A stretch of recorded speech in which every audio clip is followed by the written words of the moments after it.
और चलिए बढ़ेंगे आगे। एक और खबर आप तक पहुंचाते जो आ रही है भोपाल से। मध्य प्रदेश में पेंशन के नियमों में बड़े बदलाव की तैयारी है। बेटा हो या फिर बेटी हो, अब कोई फर्क नहीं होगा। माता पिता की मौत के बाद पेंशन सिर्फ बड़ी संतान को। कैबिनेट में मंजूरी के बाद ये बदलाव जो है वो लागू हो जाएगा। तो बहुत बड़ा बदलाव इसे कहा जाएगा। अगर ये बदलाव लागू हो जाता है, कैबिनेट में मंजूरी मिलने का इंतजार किया जाएगा, उसके बाद ही ये बदलाव होगा। तो पेंशन सिर्फ बड़ी संतान को मिलेगी। बेटा हो या फिर बेटी हो, जेंडर से कोई फर्क नहीं पड़ने वाला। और लगातार हमारे सहयोगी भोपाल ब्यूरो चीफ अनुराग बाल्वी हमारे साथ ज्यादा जानकारी के लिए जुड़े हुए हैं। अनुराग, क्या कुछ होगा बड़ा बदलाव जिस तरह से कहा जा रहा है, और अगर ऐसा होता है तो फिर क्या बदलेगा?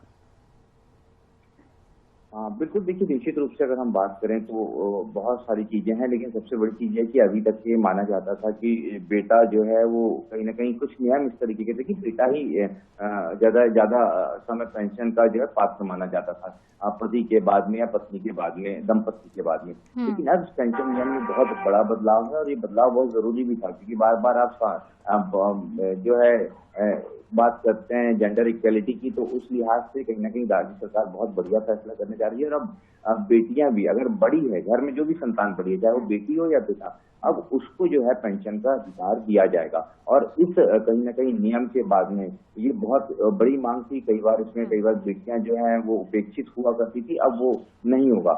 हालांकि अभी इसका थोड़ा इंतजार करना होगा। अभी मसौदा तैयार हुआ है, प्रस्ताव कैबिनेट में पेश होगा और उसकी मंजूरी के बाद ही इसे लागू किया जाएगा।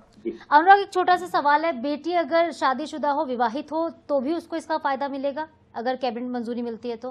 बिल्कुल, देखिए ये बड़ा वाजिब सवाल है, और यही कहीं ना कहीं आपने देखा था अनुकंपा नियुक्ति के दौरान भी आया था, और अनुकंपा नियुक्ति के बाद इसमें संशोधन किया गया था। पहले विवाहित बेटियों के लिए अनुमति नहीं थी, लेकिन उनको किया गया है। इस संशोधन में भी यही किया, क्योंकि जब बेटे का विवाह हो जाता है तो बेटे को पेंशन मिलती है, तो अब बेटी का विवाह हो जाएगा, लेकिन वो बड़ी संतान है तो वो उसकी पात्र होगी। तो ये बहुत आवश्यक संशोधन था जिसको कर लिया गया है। जी ठीक है अनुराग, आप बने रहेगा। कुछ और भी खबरें जिस पर आगे आपसे हम अपडेट लेने वाले हैं।